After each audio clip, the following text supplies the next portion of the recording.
Chaque jour, 1000 atrocités au milieu de 1000 collines. Combien de Rwandais se lèvent pour dire non à ces atrocités? Seulement une poignée de Rwandais. Aujourd'hui, on vient d'assassiner un autre artiste. Ils ont un plan d'éliminer les Rwandais intelligents. Mais jette un coup d'œil dans les masses médias. Tu verras qu'il y a beaucoup de Rwandais qui approuvent ces assassinats ou qui les justifient. Ce sont surtout ceux-là qui soutiennent le pouvoir de Kigali. Il y a des Rwandais prêts à mourir, à donner leur vie, juste pour protéger et sauver le mal et le mensonge. Aussi longtemps qu'il y aura tant de Rwandais qui approuvent de telles atrocités par leurs paroles ou leur silence, alors il faut s'attendre que la fin du calvaire des Rwandais ne soit pas pour demain. Nous blasphémons parce que nous appelons le mal le bien. Le calvaire va continuer jusqu'à ce que tous les Rwandais soient capables de s'unir autour de la vérité, de la compassion et prêts à mourir pour ces valeurs. Soyez bénis et à demain. Je me souviens, il y a 25 ans, nous étions réunis dans une ville appelée Detmold en Allemagne. Nous étions des Hutus, des Tutsis et des Européens qui avaient vécu au Rwanda et qui connaissaient bien le pays. Il y avait parmi nous des religieux, des pasteurs, des prêtres et des laïcs. Nous avions passé toute une semaine dans une communion de prière et de partage fraternel. Mais le soir du dernier jour de notre rencontre, nous avons vécu quelque chose d'extraordinaire.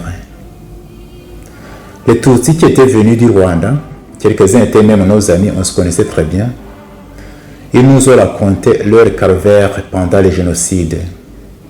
Mais ils disaient tout cela dans un ton fraternel, sans haine ni rancune. Lorsqu'ils nous racontaient le mal qui a été fait à eux et à leur famille, les Hutus qui étaient là furent pris de pitié et de compassion. Les uns commencèrent à pleurer, d'autres s'ingénièrent en disant ceci: vous les Tutsis ici présents, nous vous demandons franchement pardon pour ce mal extrême que les nôtres vous ont fait.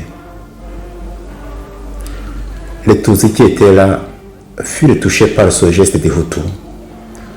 Les uns se levèrent pour les embrasser et les consoler en disant ceci: votre douleur compatissante et votre demande de pardon nous ont touché le cœur et nous nous sentons franchement soulagés.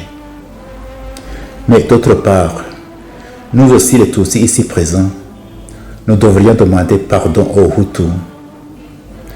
Oui, nous demandons pardon pour les peines et les souffrances que les nôtres ont fait subir aux Hutus tout au long de l'histoire de notre pays. Les Européens qui étaient là furent étonnés et ils disaient ceci: c'est la première fois que nous entendons des paroles pareilles parmi les Rwandais. Nous aussi, en tant qu'Européens, nous demandons pardon aux Rwandais parce que nous avons une responsabilité dans les malheurs qui ont frappé les Rwandais. Nous demandons pardon parce que nos pays ont complètement abandonné les Rwandais à leur sort pendant les périodes les plus difficiles de leur histoire. Et enfin, après tout cela, nous nous sommes assis et se fit le silence. Après quelques instants, quelqu'un se leva et rompit le silence en disant ceci: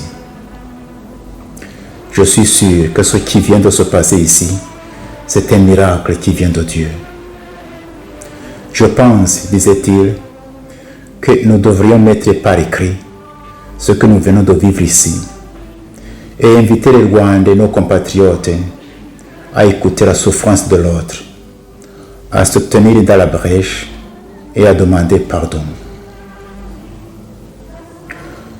Nous avons composé cet écrit et nous l'avons appelé Confession de Detmold. Detmold, c'est cet endroit où nous étions réunis.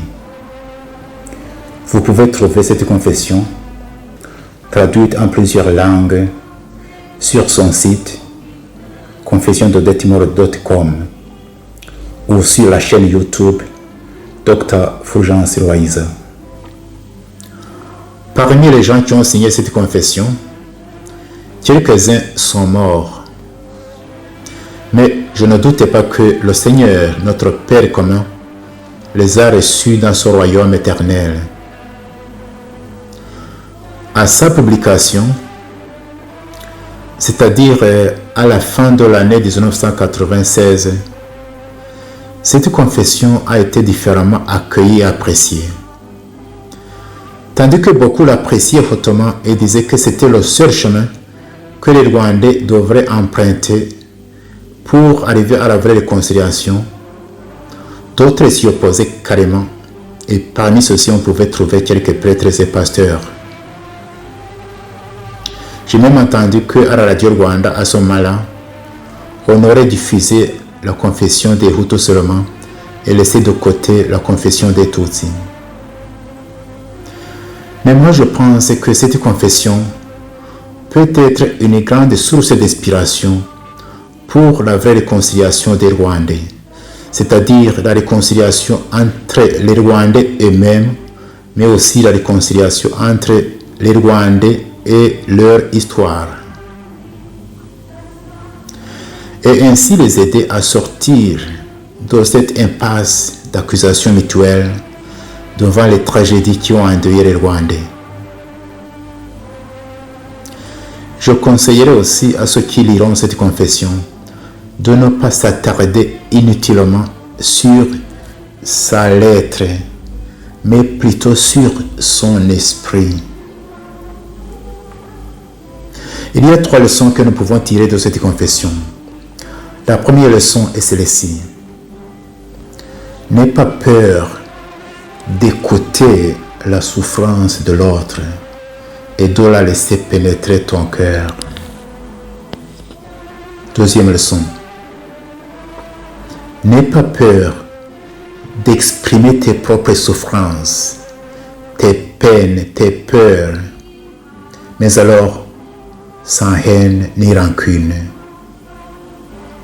Troisième leçon. N'aie pas peur de demander pardon à ce que tu as fait souffrir. Et si par hasard tu vis avec les victimes dont les bourreaux sont morts, et si d'autre part tu as des liens quelconques, réels ou perçus, proches ou lointains, avec ces bourreaux, n'aie pas peur de te tenir dans la brèche et de demander pardon. Comme ça, d'une façon presque miraculeuse, tu vas soigner beaucoup de blessures des Rwandais, des blessures du présent et du passé. Comme cette année, cette confession va célébrer son 25e anniversaire, je viendrai chaque jour tout au long de cette année sur cette chaîne pour voir voies et moyens de bâtir un Rwanda où il fait beau de vivre pour tous les enfants du Rwanda.